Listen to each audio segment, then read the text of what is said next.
bir saniyesine bile hakim olamadığınız, hükmedemediğiniz bir hayat için, bir dünya için bu kadar fırıldak olmanın anlamı yoktur.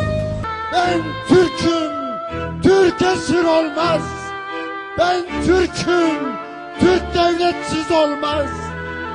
Ben Türk'üm, Türk bayraksız olmaz. Ben Türk'üm, Türk ezansız olmaz. Ben Türk'üm, Türk hürriyetsiz olmaz. Diyor musunuz? Diyecek misiniz? Adriyatik'ten Çin Seddi'ne kadar kaynaşmış güçlü bir Türk dünyası hayal ediyorum. Hayal ediyorum. Hayal ediyorum.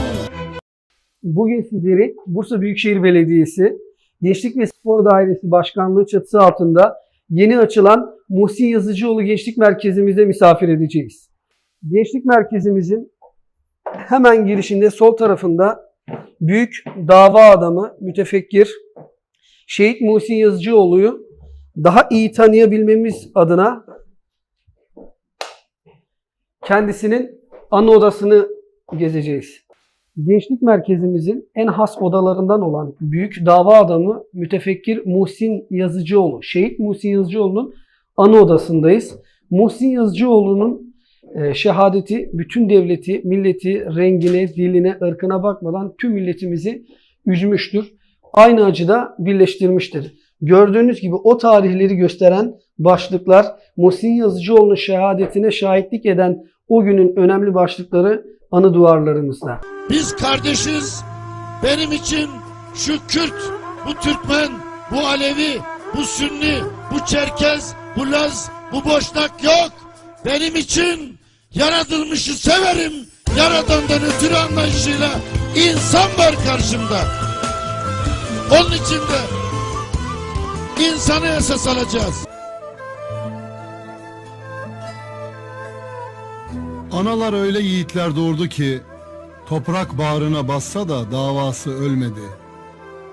Analar öyle yiğitler doğurdu ki zalimin karşısında hiçbir zaman başını eğmedi. Hakka uzak olanın hep uzağında, adalet için daima hakkın yolunda. Analar öyle yiğitler doğurdu ki bir saniyesine bile hükmedemediği şu hayatta asla fırıldak olmadı. Analar öyle yiğitler doğurdu ki memleket rahat etsin diye rahat bir nefes bile almadı. Hakka uzak olanın hep uzağında, sinesinde hakla halkın yanında.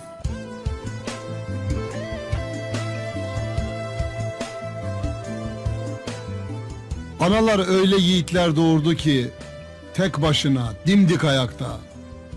Analar öyle yiğitler doğurdu ki öldü diyemeyeceğimiz kadar hayatta.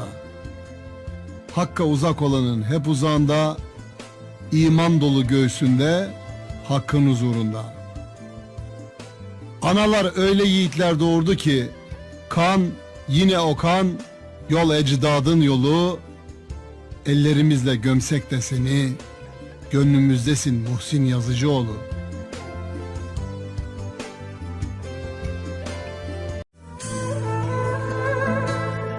Bir coşku var içimde bugün, kıpır kıpır. Uzak, çok uzak bir yerleri özlüyorum. Gözlerim parke parke taş duvarlarda. Açılıyor hayal pencerelerim, hafif bir rüzgar gibi süzülüyorum. Hafif bir rüzgar gibi süzülüyorum.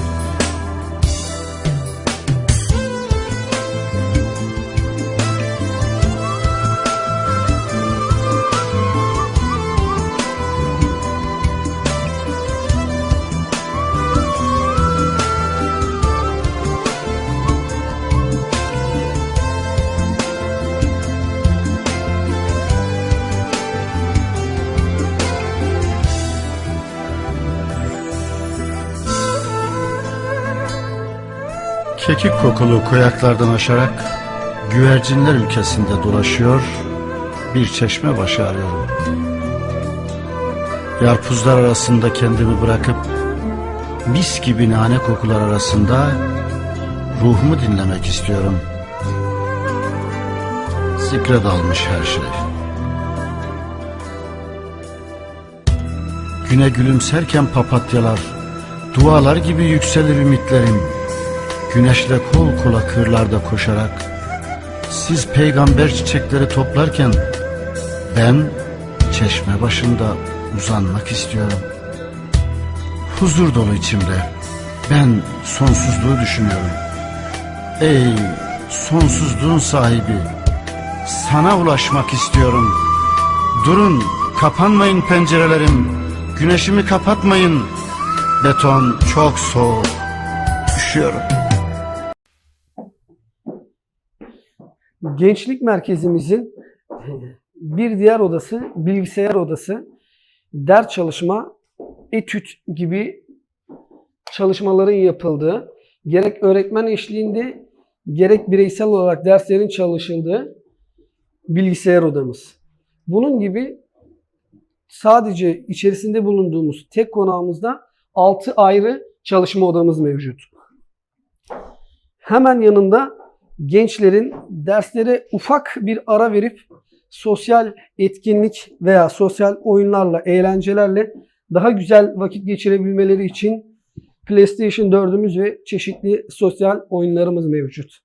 Şehit Muhsin Yazıcıoğlu Gençlik Merkezimizde ilkokul ve ortaokul öğrencilerine hitap eden ve diğer her yaş grubuna hitap eden zeka oyunlarımız, akıl oyunlarımız, oyun salonumuz, oyun odamız mevcut.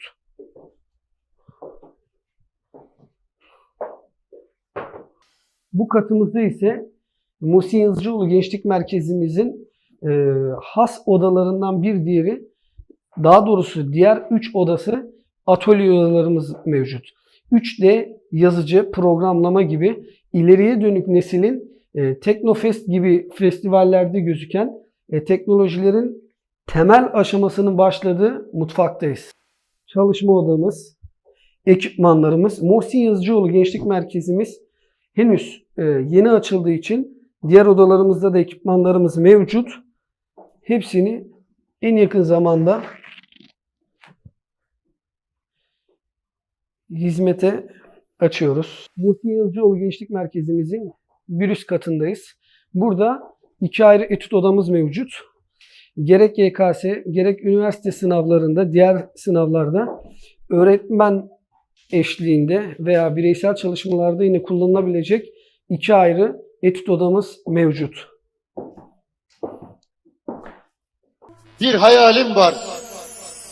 Bütün vatandaşlarımızın ay yıldızlı bayrağın altında şerefle yaşadığı bir Türkiye hayal ediyorum.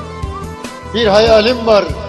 Başını örtenle açanın aynı üniversitede yasaksız, kavgasız, kardeşçe yaşadığı bir ülke hayal ediyorum.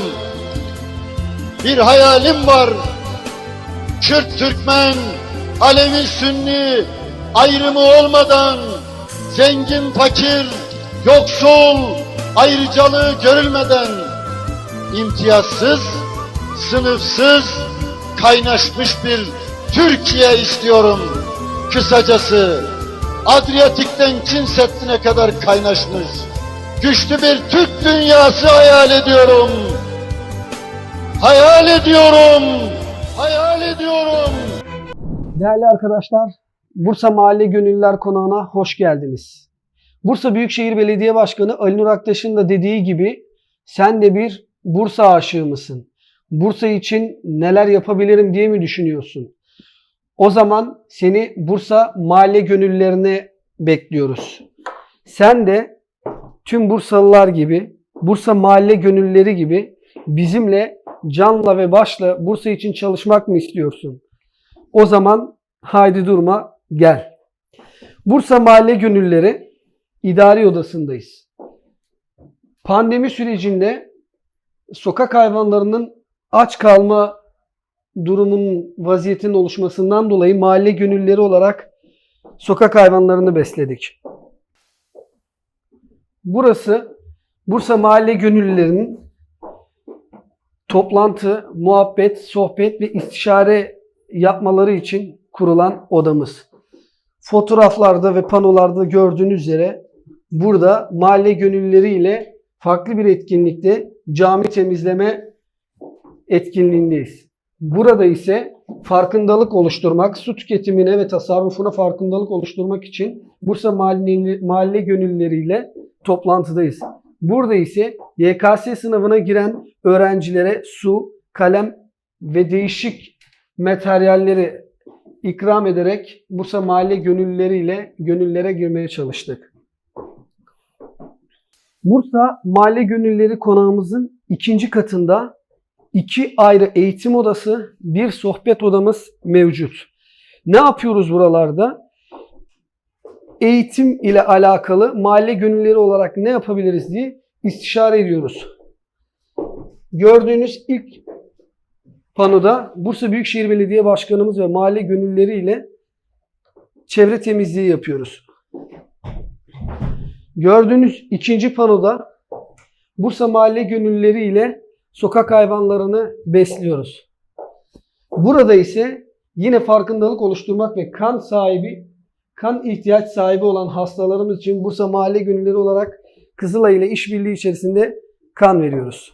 Burası mahalle gönüllülerinin sohbet edebileceği, televizyon izleyebileceği farklı bir odamız. Aynı şekilde pandemi ile ilgili broşür ve bilgilendirme dağıtımını yapıyoruz. 29 Ekim bayramında yine mahalle gönüllüleri olarak sahadayız. Bursa Mahalle Gönüllüleri konağımızın bir diğer odasında yine bir eğitim odasındayız. Panolarda gördüğünüz üzere Bursa Mahalle Gönüllüleri ihtiyaç sahibi ailelere ve öğrencilere Bursa Büyükşehir Belediye Başkanımızın hediye takdimlerini yapıyor. Yaşlı ziyaretlerinde mahalle gönüllülerimiz. Üniversite tercih kayıtlarında Bursa Mahalle Gönüllüleri, Bursa Büyükşehir Belediyesi iştirakleriyle rehberlik hizmetinde gönüllü. Yine pandemiden dolayı aç kalan sokak hayvanlarını Bursa Mahalle Gönüllüleri olarak besliyoruz.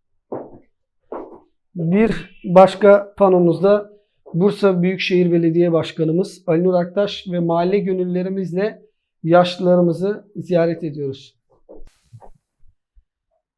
Değerli arkadaşlar, değerli ziyaretçilerimiz, Bursa Mahalle Gönüllüleri Konağı'na Bursa için ne yapabilirim deyip elini taşın altına koyabilecek ve koymak isteyen değerli vatandaşlarımızı, arkadaşlarımızı, kardeşlerimizi, büyüklerimizi 7'den 70'e bekliyoruz.